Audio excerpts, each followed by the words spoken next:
shifting occupational structure does not bode well for the economic future of African Americans.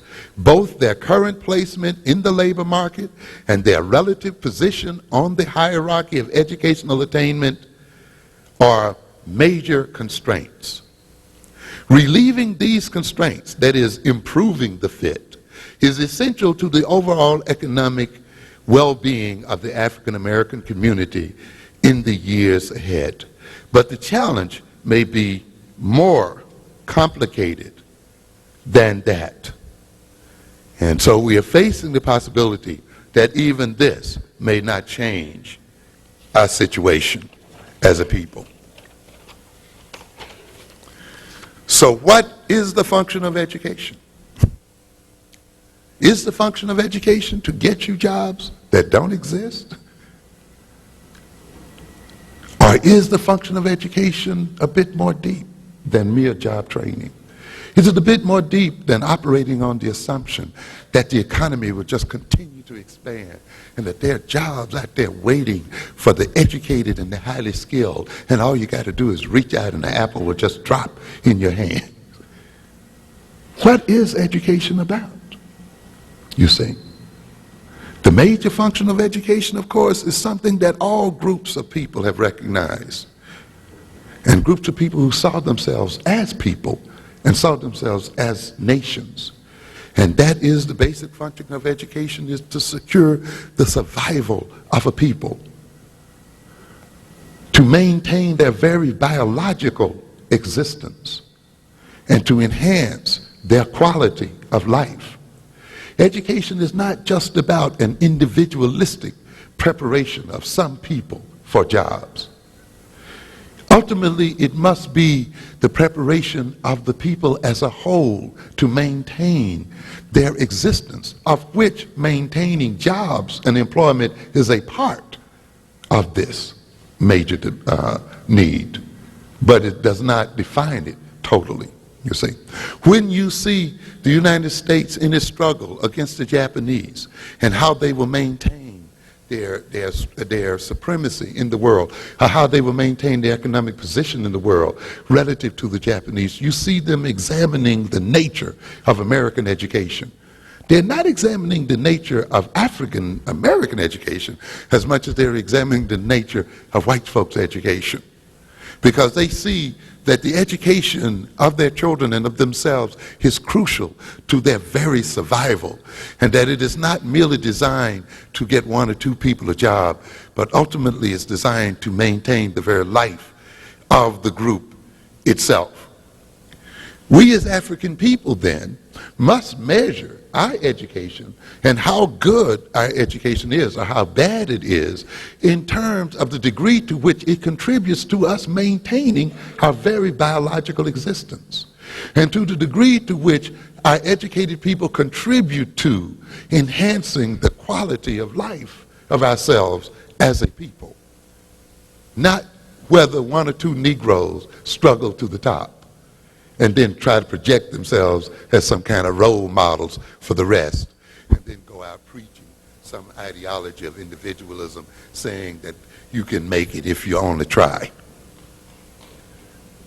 Ultimately then, African people must take responsibility for their own education and must define education in terms of our own interests as a people. Education, by the very role it plays in the life of a people, must then, in the life of African people, be an African-centered education. The Japanese are not being educated for black folk. The white folk are not being educated for black folk. There's no group of people on this earth being educated to see to the interests of black folk. There's no people who are in their right mind being educated to see to the interests of other people and to serve the needs of other people. Folk who know that they are folk and people who know that they are people who know what their identity is, are operating in their own interest. And it will continue to be that way. And people who are on top in the world people who are in control of their economic and political circumstances, people who are major players in the world, are people who've taken responsibility for their own education and for the education of their own children. You do not see any group of people who are on top in the world, any group of people who are creating a life for themselves, placing the education of their children in the hands of someone else. And it is no way you as African people and we as African people are ever going to be in control of ourselves if we are not in the control of the education of our children. I don't care how much you talk to white folk about doing the right thing, how many suits you take before the Supreme Court, how many integration struggles you pursue and all of this.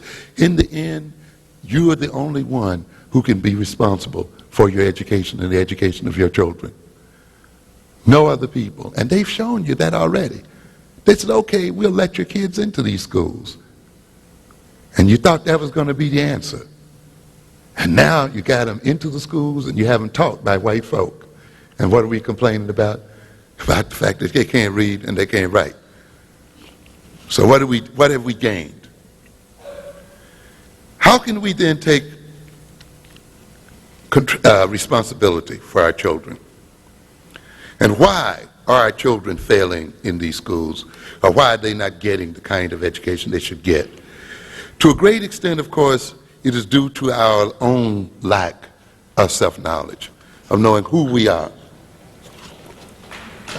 and knowing what we are about and what we should be about as a people. And self-knowledge ultimately means knowledge of reality. Just doesn't mean knowing who you are in the sense of your own characteristics, your own strengths and weaknesses and so forth. That's a part of it. But it's also getting to know the world and getting to know reality and how reality creates the person you call yourself and who you are, and how then you must interact with that reality in defense of yourself and in the interest of yourself. African people, as a result of being oppressed and as a result of being diverted by foreign ideologies, have lost a knowledge of themselves and lost the knowledge of where our goals should point to, have therefore then lost the knowledge of how our children should be educated. The book, The Developmental Psychology of the Black Child, is a book about self-knowledge. Many African Americans operate on the idea that black children only differ from white children in terms of skin color, and that all children develop the same rate, the same way, with the same values and psychology all across the world, regardless of race. We've been fed that nonsense, and we believe it. And therefore, we assume then that our children should be educated exactly in the same way by the same people as white children. And we assume then if we put them into the same classrooms and have them taught by the same teachers and have them read from the same books, they will get the same education. And we are now puzzled then as to why, after we've put them in the same classrooms, have them taught by white teachers, have them put in schools run by white principals and white superintendents, and we've struggled and put them in integrated schools, they still have problems in reading and writing and learning and education, period. We're puzzled by this idea. But could it be because we really did not know ourselves? We did not know the fact that black children do not develop at the same rate or in the same way as white children. And some of you will let me just read you something quickly here from Awakening the Natural Genius of Black Children about the nature of the development of the black child. Here's a study that was done in Kenya and Uganda on African children.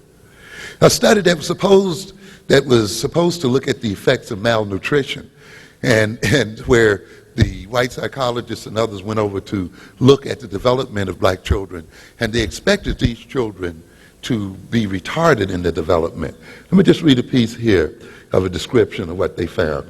In 1956, Marcel Gibert, under a research grant from the United Nations Children Fund, traveled to Africa to study the effects of malnutrition on infant and child intelligence. Let's let's pick the people who suffer from malnutrition the most, and we'll get a clear case as to what the effects of malnutrition are on children.